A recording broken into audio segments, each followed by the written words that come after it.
At the end of 2017, I was in one of the darkest moments of my life.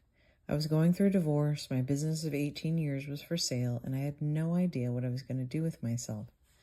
That business was part of my identity for nearly 2 decades. It was because of these two things that I felt lost. I was sitting on the beach in Kona, Hawaii. I know, paradise, boohoo for me. At 9 a.m. and I began to sob. If you can't relate to sobbing, fill in the blank with anger, anxiety, sadness, depression. It wasn't anything in particular that I was crying about. The tears just came and came and came. I didn't even try to fight it because I knew I couldn't. After an hour or so, I left the beach still crying and went to the grocery store.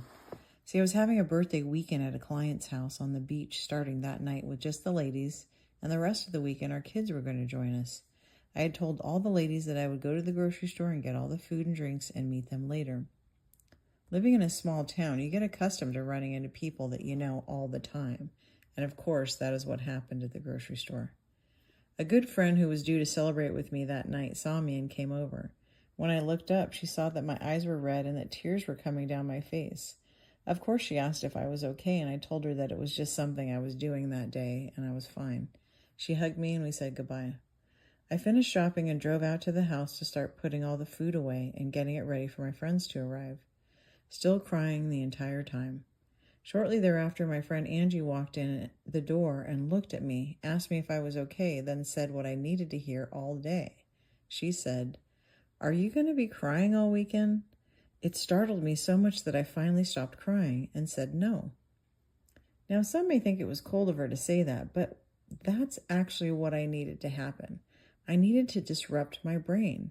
See, I didn't think I had control over the crying, or for that matter, any of my emotions. I used to be at the mercy of each and every one of them, and my experience all day, every day, was me being in reaction to everyone and everything. I know now that this is not who you are, and not the experience that you were meant to have in this life. If this story resonates with you at all, let's have a chat.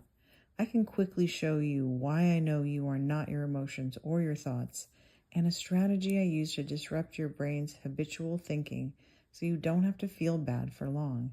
I can show you how to figure out who you really are and live your life in joy starting now.